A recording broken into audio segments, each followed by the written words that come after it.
After reviewing the film and everything, what did you see that maybe you didn't see on game day? I'm not sure about a lot what I didn't see, but offensively, I thought we executed at a pretty high level.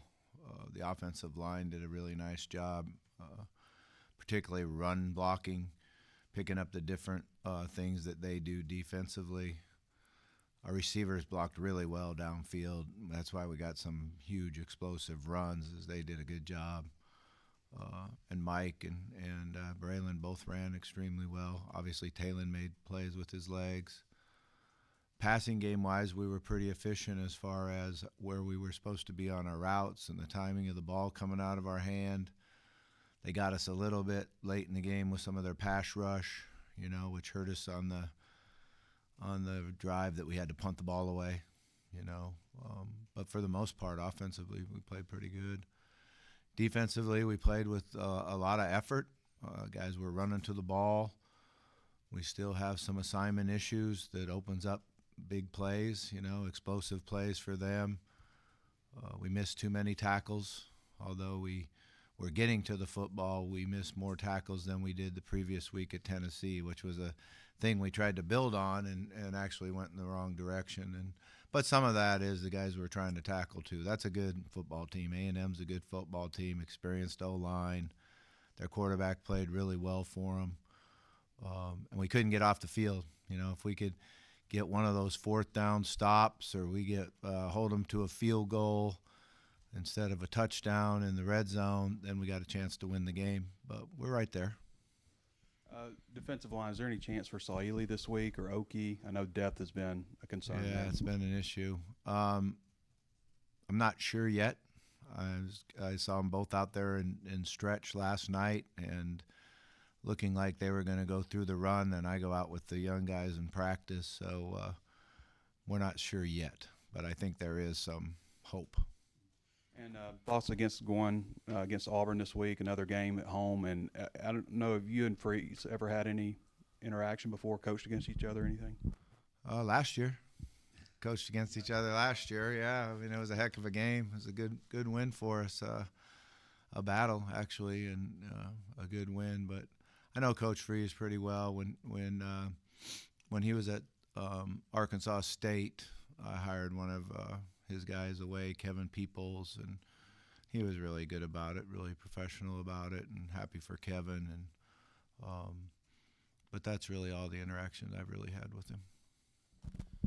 With the defensive line, we've got to see, Caleb James, Frank Mulipola. I think Otis played a couple snaps. Is that something maybe you're going to continue to tinker with, maybe get some different guys in the game that haven't played, or any of the freshmen maybe coming on, that guys that maybe can start contributing in addition to Otis? Yeah, that's actually a conversation we're going to have later on today.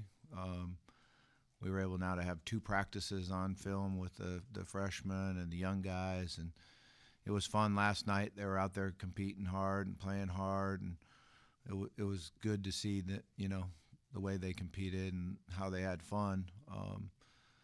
Our pitch count's pretty high for the defensive line, so obviously we're trying to rotate some guys in, get them fresh, and I thought Frank did a nice job. I think he played 5 plays, had 3 tackles, and but then he had an assignment error that really hurt us. So it's kind of like making sure we're all on the same page when we rotate them in there.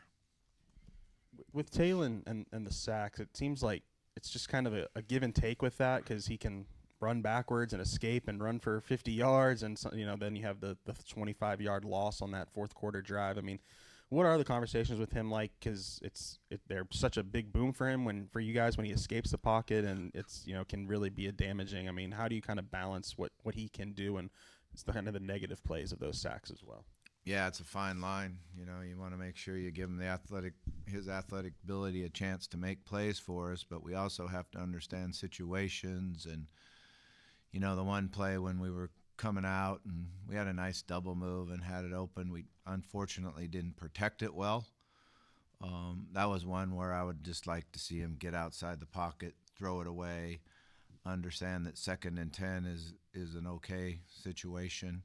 It's not a negative play for us. I think one of one of the issues we always grade the game on is how many negative plays did we have and how many negative plays did we force, and we had way too many negative plays in that game. But then he also makes huge plays running with the ball, so it's a fine line. You don't want to take away his instincts and athletic ability, but he does need to understand the situations of the game, and his maturity now, his experience now is something that he can handle that. I think he can do that. I was going to ask you about the Auburn offense, what you see from Jackson Arnold at quarterback, and maybe is it comparable to last year's schemes? They've been struggling with their offense. There's no question about that, and they ran the ball pretty well last week. Running back looked good, running the football, and they've got a receiver that we really have to understand where he's lined up, and he's a special player, kid I'm very, very familiar with out of high school. We actually had him committed to us at A&M. He's probably as good a receiver as there is in the entire country, so we have to know where he's at every play and how we're going to slow him down and take away his free access and make sure they have to beat us left-handed. So, but I think it's a situation where we've got to do obviously improve this week in practice and make sure we know what they're trying to do scheme-wise, so that we can defend what they like to do. And then when you have the ball, their defense, despite their 0-for in conference, their defense has played pretty well. What do you make of personnel and schemes on defense? Yeah, they're a really good defensive team. They've got good outside edge rushers. They're firm inside. The linebackers play fast. Their secondary is not afraid to play man coverage. Very familiar with their defense. They're very, very well coached. We went against them, that defense, every day in practice before, so they do a great job in their schemes and what they do. It's going to be a great challenge for our offense. We've got to be able to run the football and be patient, stay away from third and extra long, where they can tee off their pass rushers. So I think we have to be efficient. We have to really be efficient on first down. When you think of Auburn historically, what comes to mind for you? I mean, you had the Newton game down there. That was a high-scoring game when Tyler comes in. You went undefeated against him here as a head coach. Yeah, it's the first time I thought about that. I do remember the game there, though, when Tyler came off the bench and threw for, I don't know, maybe 400 yards or 300 and some yards, and we couldn't tackle Cam. We just couldn't tackle him. He was so big and strong and physical, and it was going back and forth like a tennis match, and was a lot of fun. I was an assistant coach there for a year and had a great time there as an assistant coach, and working for our is he a senator now, Tuberville? Working for our Senator Tuberville was a lot of fun and enjoyed it. But I think it's going to be a good football game, and we've got to find a way to win. With Philip Lee's low snap count on Saturday, I was just curious if he's dealing with something that's keeping him limited. No, he's healthy. It was just a situation where we didn't play a lot of our NASCAR or 4 fast guys on the field, which he did the week before.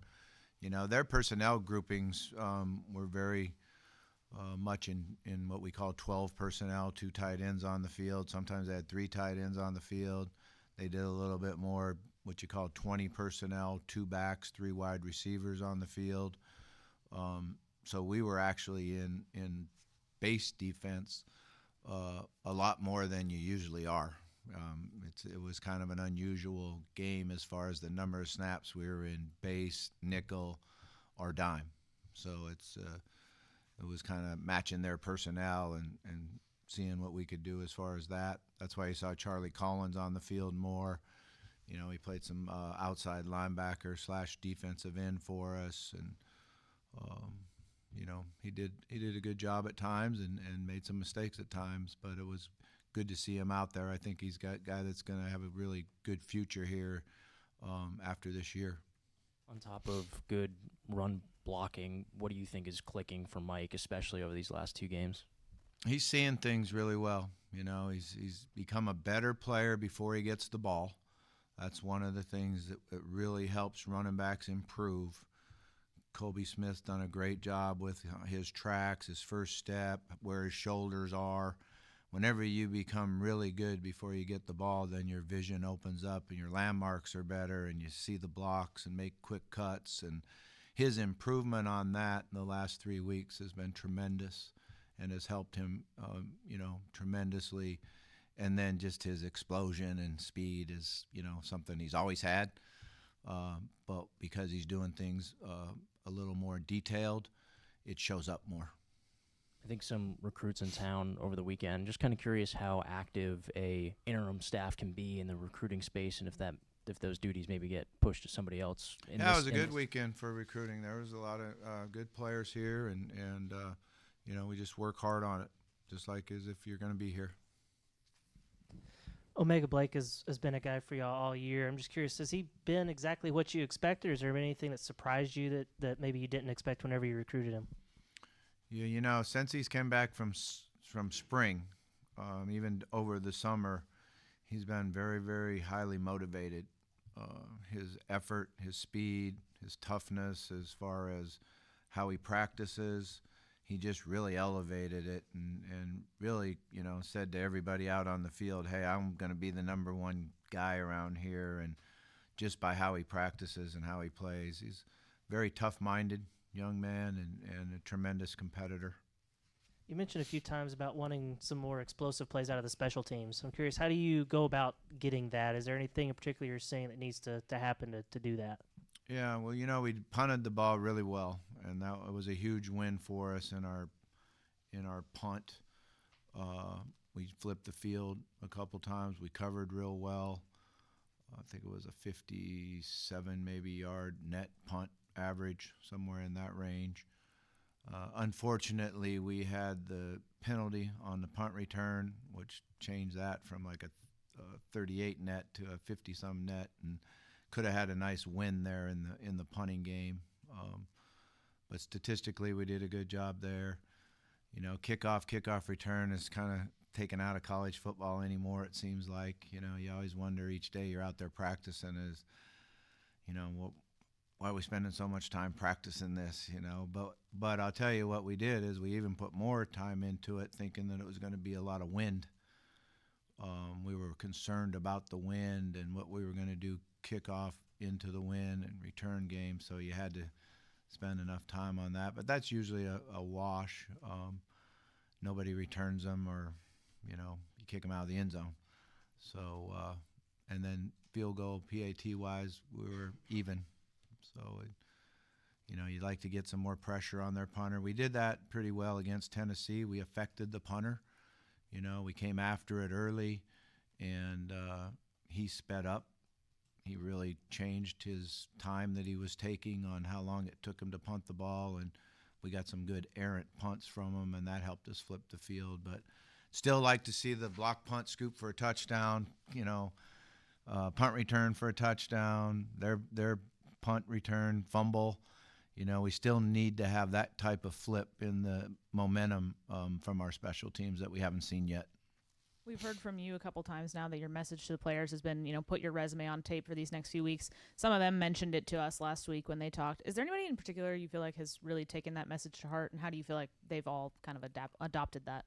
Yeah, I think they've all kind of taken it to heart. I think when you see the effort that they're playing with and the excitement that they're playing with and the technique improvement that we've seen, they're all working extremely hard and understand that, they need to put their resume on tape, and that helps all of their futures. Bobby, you mentioned the run game, and A&M was only allowing 100 yards rushing coming into that game. Really, the whole operation offensively, how connected is it? How confident are you in what you guys are doing offensively right now? I think our guys are very confident, and they have executed at a high level, particularly, against Tennessee and A&M, two I call good defenses. We get another challenge this week with Auburn coming in, so it's our preparation has to be really good. Our understanding of their movements and stems. Our players are consistently getting more football intelligence and more football instincts on the offensive side of the ball, and they have great confidence in it. Communication has been good up front. Our center helps that a lot. And then our playmakers are making plays, so we just got to continue it.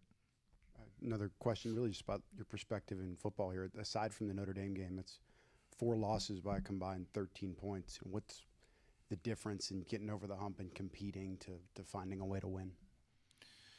Yeah, I try not to think all the way back to some of those games where you feel like you should have walked off the field with the win and just concentrating on, what we're doing now. But what we need to do now is be a little bit more consistent driving the ball and scoring touchdowns when we get in the red zone. When we have to settle for a field goal and take 3 points, I think it really hurts our opportunity to win the game. We've got to come up with some of the 3rd down and 4th down stops that could flip the game right there and give us that chance to go score on, get another possession and find a way to win the game. We've got to get some turnovers. We haven't had a turnover in a as the young kids say, we haven't had a turnover in a minute. Whatever the heck that means. But my grandkids say it, it's been a minute, and I'm like, a minute? Feels like a year. We got to get some turnovers. Get some turnovers, we'll be a lot better. One more, just on the crowd on Saturday, especially to me, given the weather situation, it really seemed to be a fantastic atmosphere. And that, to me, seemed like a reflection to you and the support people are showing to you and your players. Has anything happened in the last 2 weeks in the community or just people you've made connections with over the years that you've really felt the support in the area? Yeah, the crowd was awesome. To have that change time and to have the amount of rain that came down, the blizzard condition there for a while. I'm thinking, man, is anyone going to be here? We need this home field advantage. We need some help. And, man, everyone came out and did an unbelievable job, stayed there, kept cheering our players on. I know that it motivated our players. I know they felt it. And that's just a credit to all of our fans and everybody that came because it was really exciting for them. You touched on it earlier, but you and Coach Durkin were on that same staff at A&M. Is there any particular advantage for either side when you have a situation like this where both of you are familiar? I don't know if there's an advantage, and we've changed a lot from when I was at A&M because there's certain things at A&M that quarterback-wise were different, and things you could do. So we're a little bit different. He's doing a lot of same things, but he adds to the pile each week. He's a very unique coach, and he has a really good system, and he does a good job of defending plays. So we've got to be on top of our game and really do a good job of our substitutions, our alignments, our tempo. I think it's up to us to be able to change up those things and put some pressure on how they call things. And then offensively, you've been able to start the same 5 up front for every game. Just maybe how have you seen the cohesion of that unit progress from camp to now? You're not supposed to say that.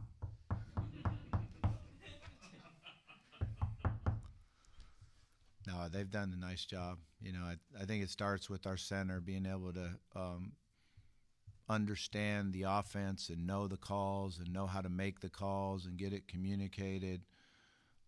And they've done a nice job of working together, and they put a lot of pressure on each other. I think that's a great job with the offensive line is they take a lot of pride in it, and when they make an error or make a mistake, they address it amongst themselves and try to work hard not to do that again. Looking at the defensive line, just in the last couple of weeks, how good of a job do you think they've been able to do just to get off blocks and get to the ball? We've done a nice job of using our hands and being able to shed and be a presence. We've got to be a little better job of tackling and a little better job of making that play right at the line of scrimmage. But the presence has helped the linebacker not have so much space to have to cover and make the tackle. So, but I'd still like to see us improve on it and improve on our quickness and our shedding and something we got to add to the package to get better at. Seemed like all three of your runners had a pretty good game on Saturday, including Braylon Russell. How much more would you like to get him involved in the offense? We need to. We've got to, and it becomes hard at times if the score transpires in a where we're behind, then that becomes hard to get two backs in there and work them together and going. But we need to. I think he's one of our best football players on the offense, and he needs to touch the ball more. And that's on me. That's my job. I got to get him the football more. There doesn't seem to be a consensus among coaches when kind of in the situation this weekend where you didn't go for two early, right? You could have gone for two to try and tie the game before halftime. You waited, and when you did, you eventually got it. Just what's your thought process there about when to go for two when it's kind of that scoreboard situation? Yeah, I've always been the belief of you don't go for it early in the game. I've done that before, or we've done it before. I can't say me, but I've been involved in it when you went for it before early and you don't make it and then you get behind. I know one way back there was a game that we played where we actually scored more touchdowns and lost the game because we went for two early. And I'm kind of a late third quarter, fourth quarter guy, when to go for two. I know the other night, every time we score, upstairs says, the chart says go for two. And I go, 1, 1, 1. And they're like, okay, you ain't listening to me. That's the feeling I get. They're saying upstairs. But we were at a situation where we're down by 4. We need to hold them to a field goal. Okay. And if we hold them to a field goal, now it's a 7-point game. We score, kick, and it's a tie.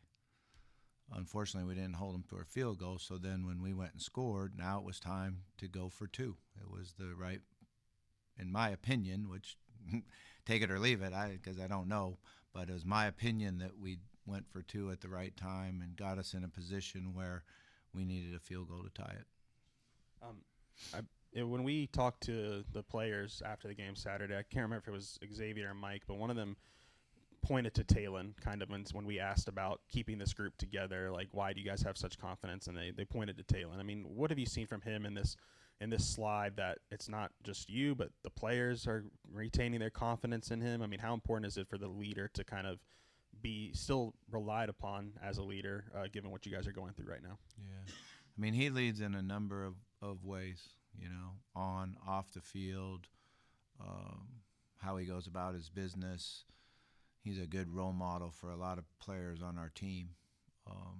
And then he goes out there and competes extremely hard and shows toughness and poise. And, he's able to overcome a bad decision here or there and learn from it and then come out and go move the team and get us in the end zone. So he's an easy one to point to. This is our leader of our offense.